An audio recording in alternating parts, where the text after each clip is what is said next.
Good morning everyone, welcome back to my channel. আশা করছি তোমরা সবাই ভালো আছো আর আমরাও ভালো আছি। আজ আবার তোমাদের সামনে চলে এসেছি নতুন আরেকটা ব্লগ নিয়ে। আই হোপ তোমাদের ভালো লাগবে। তাহলে চলো পুরো ভিডিওটা চেক করতে থাকো। আর এখন ঘড়িতে বাজে সকাল ওই 8:30-9টা মতো। এখন থেকে তোমাদেরকে সাথে নিয়ে আমি আমার আজকের ব্লগটা এখান থেকে স্টার্ট করছি। যে কোনো ধরনের গাছপালা আমার না ভীষণ ভালো লাগে, ভীষণ ভালোবাসি আমি। সেটা ফুল গাছ হোক বা সবজি গাছ হোক বা যে কোনো ধরনেরই গাছ হোক না কেন। এই ফুল গাছটা না আমি গত বছর লাগিয়েছিলাম, তবে গত বছর ফুল ফোটেনি। আজকে প্রথমবারের মতো এই গাছটাতে ফুল ফুটেছে, তাই দেখে ভীষণ ভালো লাগছিল, তোমাদের সাথেও শেয়ার করে দিয়েছি। সকালবেলা টুবুসোনার ব্রেকফাস্টটা তৈরি করে রেখেছিলাম, মানে রুটিটা না প্রথমে আমি গরম দুধের মধ্যে কিছুক্ষণের জন্য ভিজিয়ে রেখেছিলাম। ওকে না আমি সব সময় রুটির যে পাতলা পাড়টা থাকে সেই পাড়টাই খাওয়াই, তাহলে না খেতে সুবিধা হয় ওর, মানে চটকে দিলে বেশ ভালোভাবে ও খেয়ে নেয়। এদিকে টুবুকে ব্রেকফাস্ট করানোর পর আমিও ব্রেকফাস্টটা সেরে নিয়েছি, আর মা আর বাবা আগেই ব্রেকফাস্ট করে নিয়েছে টুবুকে খাওয়াতে খাওয়াতে। টুবুকে ব্রেকফাস্ট করানোর পর আমিও ব্রেকফাস্ট কমপ্লিট করে চলে এসেছি রান্নাঘরে। ওর রান্নাটা করছি, তার সাথে আমাদের রান্নাগুলোও সেরে নিচ্ছি। আসলে টুবু না রাত্রেবেলা একটু দেরি করে ঘুমায়, স্বভাবত সকালবেলা উঠতে দেরি হয়, তাই টুবুকে না সকালবেলা আমি আমাদের বেডরুম থেকে তুলে এনে নিচে শুইয়ে দিয়েছিলাম। তোমরা যারা আমার রেগুলার ব্লগ দেখো তারা নিশ্চয়ই জেনে থাকবে আমাদের ওপরে নিচে ঘর আছে, আর এই ওপরে নিচে ঘর থাকার কারণে না অনেকগুলো অসুবিধাও হয়, আবার জানো তো আমি না সবসময় নেগেটিভের মধ্যেই পজিটিভ জিনিসটাকে দেখার চেষ্টা করি, আর তাতে করে কিন্তু পজিটিভ জিনিসটা বের হয়ে আসে। এদিকে তোমাদের সাথে গল্প করতে করতে কাজগুলো কমপ্লিট হয়ে গেছে, মানে রান্না কমপ্লিট হয়ে গেছে, দেন কিচেনটাও ক্লিন করে নিচ্ছি। দুপুর জন্য আজ মাছ করিনি, ভেজ রান্না করেছি। দেন আমাদের দুপুরের মেনুতে হয়েছে আলু বেগুনের তরকারি, আলু টমেটো দিয়ে রুই মাছের ঝোল, দেন হয়েছে সাম্বারের ডাল। আসলে আজকে আমরা সকলেই ভেবেছিলাম ভেজই খাবো, তবে যেহেতু হাজব্যান্ডের আগামীকাল অফিস আছে আর হাজব্যান্ডের রান্নাগুলো তো আগের দিনে করে রাখা হয়, সেটা তোমরা জানো যারা আমার রেগুলার ব্লগ দেখো, তাই হাজব্যান্ডের জন্য মাছটা করতে হয়েছে। তবে আমরা সবাই আজ ভেজ খাবো এই প্ল্যান করেই রান্না হয়েছে। আর এদিকে দেখো গল্প করতে করতে আমি কিচেনটা ক্লিন করে বাসনগুলো সব তুলে জায়গায় রেখে প্রতিদিনের এঁঠো বাসনগুলো তো রেখে দেই, আর সকালবেলা এসে মাসি ধুয়ে ঝুড়িতে রেখে দেয়, আর ঝুড়ি থেকে তুলে আমি না সাথে সাথেই বাসনগুলো জায়গায় গুছিয়ে রেখে দেই। তাতে করে না সময়টাও অনেক বাঁচে, আর যখন প্রয়োজন সব জিনিস হাতের কাছে। এছাড়াও কিচেনে যদি সব বাসন বা জিনিসগুলো গুছিয়ে সাজিয়ে রাখা হয়, দেখতেও অনেক বেশি ভালো লাগে। আমার তো মনে হয় আমার মতো প্রতিটা মেয়েরই কিচেনটা একটা ইমোশনের জায়গা। আমি মনে করি শুধু কিচেন নয়, প্রতিটা মেয়েরই এটা একটা স্বপ্ন যে ঘর বাড়ি সুন্দর করে গুছিয়ে সাজিয়ে পরিপাটি করে রাখবে। আমাদের বাড়িতে না আমি সাথে আমার শাশুড়ি মাও না সব সময় চেষ্টা করি ঘর বাড়ি পরিষ্কার পরিচ্ছন্ন করে সব কিছু সাজিয়ে গুছিয়ে পরিপাটি করে রাখার। তবে যেহেতু আমার বাচ্চাটা এখনও ছোট, তাই বাচ্চাটা ছোট হওয়ার কারণে না সবসময় গুছিয়ে রাখতে পারি না আজকাল। তাই বলে বাচ্চার উপর রেগে গিয়ে এভাবে ঘর অগোছালো করে রাখলে তো আর হবে না। বাচ্চার কাজ বাচ্চা করবে, আর আমাদের কাজও আমাদের করতে হবে। এর মধ্যে নিচের ঘর ক্লিন করে চলে এসেছি ওপরে। বেডরুমের বাসি বিছানা তুলে বেডটা ক্লিন করে ঘরটাও মুছে নিয়েছি। এত গরম লাগছিল, বারান্দায় এসে না বেশ হাওয়া দিচ্ছিল, ভীষণ ভালো লাগছিল। আর এই দেখো আমাদের বারান্দার টবের গাছে না উচ্ছে গাছ উঠেছে দুটো। বাইরে না বেশ ফুরফুরে হাওয়া দিচ্ছিল, আর এই হাওয়ায় গাছগুলো না ভীষণ নড়বড় করছিল।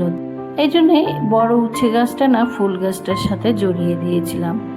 জানো তো বন্ধুরা, কিছুক্ষণ কাজ করার পর না এতটা গরম লাগছিল, ভীষণ জলের পিপাসা পেয়েছে। এই হাওয়াতে বারান্দায় বসে জলটা খেয়ে বেশ ভালো লাগছিল। কাজ ছেড়ে টুবুসোনার কাছে এসে দেখি বাবু এখনো বেশ মস্তিতে ঘুমোচ্ছিল, তবে যেই মাম্মাম তাকে ডেকেছে তার ভীষণ রাগ হয়েছে। তবে বেলা অনেক হয়ে গেছিল, তাই টুবুকে ডেকে দিয়েছিলাম, কারণ টুবুকে এই টাইমে না আমি ফ্রুট জুস খাওয়াই, দেন চান করাই। আমি যখন ওকে চান করাতে নিয়ে যাচ্ছিলাম ঠিক সেই সময় ফ্লিপকার্ট থেকে ডেলিভারি বয় এসে হাজির। আসলে কিছুদিন আগে আমি টুবু সোনার জন্য কয়েকটা ড্রেস ফ্লিপকার্টে অর্ডার করেছিলাম, সেই ড্রেসগুলোই ডেলিভারি দিয়ে গেছিলো।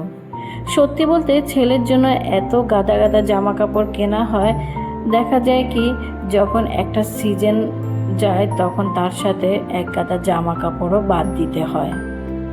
ও জবে থেকে হয়েছে তখন থেকে এই পর্যন্ত যে কত জামা কাপড় বাদ দিতে হয়েছে তার কোনো ধারণা নেই। আসলে বাচ্চাদের এই সময়টা তো গ্রোথের সময়, আর প্রতিবারই গরমের সময় কিছু গরমের ড্রেস নিতে হয়, আবার শীতের সিজনে কিছু শীতের ড্রেসও নিতে হয়। তবে গ্রোথের সাথে সাথে সেই ড্রেসগুলো বেশি দিন যায় না, কারণ ওরা তো বাড়ে আর ড্রেসগুলো ছোট হয়, তখন দেখা যায় কি এই ড্রেসগুলো বস্তা ভরে বাদ দিতে হয়। তবে মা হিসেবে প্রত্যেক মাই চায় তার সন্তানকে এভাবে সাজাবে, ওভাবে সাজাবে, আর মনের মতো করে সাজানোর চেষ্টা করে। হ্যাঁ বাবারে বাবারে, আপনি কি ভদ্রলোক? এই যে আপনার বাড়ি কোথায়? আপনার নাম কি? নাম কি? আপনার নাম কি? এই যে স্যার, আপনার নাম কি? ও স্যার, আপনার নাম কি? আপনার বাড়ি কোথায়? আপনার বাড়ি কোথায়? ও বাবারে, কান চুলকাচ্ছে। কানে কি হয়েছে? কি হয়েছে কানে? বাবারে, কান চুলকাচ্ছে, কান চুলকাচ্ছে। ও বাবারে। তো বন্ধুরা, তোমরা আমার এই গুড বয়টাকে দেখে ভাবছো হয়তো ভীষণ ভালো ছেলে, সে ভদ্র হয়ে বসে আছে।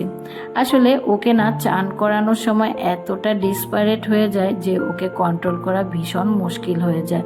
তাই ওর কানে না মাঝে মধ্যে জল ঢুকেই যায়, তাই নিজের হাতেই নিজেই কান চুলকানোর চেষ্টা করছিল। এর মধ্যেই টুবুকে চান করিয়ে দিয়েছি আর এই তো লাঞ্চ খাওয়াতে বসে পড়েছি। ওকে খাওয়ানো মানে তো ঘন্টার পর ঘন্টা পেরিয়ে যাওয়া, তো অনেক সময় পেরিয়ে গেছে অলরেডি। আর টুবুকে খাওয়ানোর পর আমি চান সেরে ঠাকুর প্রণাম করে চলে এসেছি রান্নাঘরে। যেহেতু ভেজ রান্না করেছি তাই বেগুনি করে নিচ্ছি। বেগুনটা আগেই কেটে রেখেছিলাম আর এখন গরম গরম ভেজে নিচ্ছি। বাবাকে অলরেডি মা খেতে দিয়ে দিয়েছে আর বেগুনি ভেজেই আমি সাথে সাথে সার্ভ করে দিয়েছি। মাম্মামকে যেই দেখছে বেগুনি ভাজছে অমনি আমার হ্যাংলা ছেলে হ্যাংলামি শুরু করে দিয়েছে। টুবুনা একদমই মিষ্টি বা দুধের খাবার খেতে চায় না, ওনা একটু স্পাইসি ঝাল খাবারই খেতে চায়। অগত্যা তাকে তো বেগুনি দিতেই হবে, কিছু করার নেই। মা আর বাবা লাঞ্চ করার পর আমিও লাঞ্চটা সেরে নিয়েছিলাম। বন্ধুরা, তোমাদের সাথে এখন আবার দেখা হচ্ছে সেই বিকেলবেলা। এখন ঘড়িতে সময় বিকেল 5:30। টুবুকে ঘুম পাড়িয়ে দিয়েছিলাম। ঘুম থেকে ওঠার পর না টুবু আবার এসে রিমোট নিয়ে দুষ্টুমি করতে লেগে পড়েছিল। টুবুকে নিচে এনে একটা বিস্কুট হাতে দিয়েছি আর এই দেখো বিস্কুট খেতে খেতেই দুষ্টুমি শুরু করে দিয়েছে। দুষ্টু আসলে টুবু না আজকাল বিকেলবেলা রোজই বেরু বেরু করতে চায়, তবে গরমটা যেহেতু প্রচণ্ড ছিল তাই আর বের করিনি। অলরেডি তোমরা দেখে বুঝতেই পেরেছো সে হাত দিয়ে না নতুন জামা পরবে বলে মাম্মামকে দেখাচ্ছিল, তবে আমি না অ্যাভয়েড করছিলাম কারণ বাইরে না প্রচণ্ড গরম ছিল। টুবুকে নিচে রেখে আমি চলে এসেছি ওপরে পুজো করতে। যেহেতু বৃহস্পতিবার ছিল তাই একটু তাড়াতাড়ি চলে এসেছিলাম।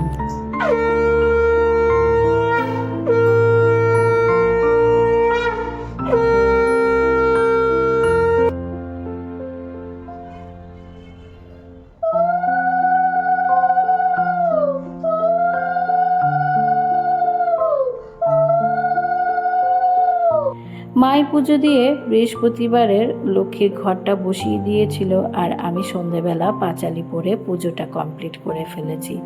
এর মধ্যে পুজো কমপ্লিট করে ওপরে শুকনো জামা কাপড়গুলো তুলে ভাঁজ করে ওপরেগুলো উপরে রেখে নিচেগুলো নিচে নিয়ে চলে এসেছি। আর এই যে দেখো আমার দুষ্টু ছেলে যখনই মাম্মামের হাতে প্রসাদ দেখেছে তখনই খাওয়ার জন্য শুরু করেছে। টুবুকে না যতবার আমি প্রসাদ দিচ্ছি সে ততবারই প্রসাদ খেয়ে প্রণাম করছে। এর মধ্যে আমি টুবুকে ব্রেকফাস্ট খাইয়ে আমাদের জন্য করে নিয়েছি চানাচুর দিয়ে মুড়ি মাখা। মাঝে মধ্যে না এই চানাচুর মুড়ি মাখা আমাদের বাড়িতে সন্ধ্যের টিফিনে আমরা করে থাকি। বন্ধুরা, রোজ দিনের মতো আজও তোমাদের বলে দিচ্ছি, আমার ভিডিওগুলো যদি তোমাদের ভালো লাগে তাহলে প্লিজ একটা লাইক, শেয়ার আর কমেন্ট করে দিও। আর যারা আমার চ্যানেলটা সাবস্ক্রাইব করে রেখেছো তাদেরকে অসংখ্য ধন্যবাদ।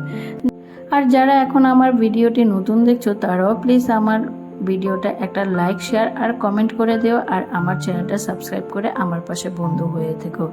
বন্ধুরা, আমার আজকের ভিডিওটা এ পর্যন্তই। আবার আর একটা নতুন ভিডিও নিয়ে চলে আসবো অন্য কোনো দিন তোমাদের সামনে। ততক্ষণ তোমরা সবাই আমাদের পাশে থেকো, আমাদেরকে ভালোবাসা দিও।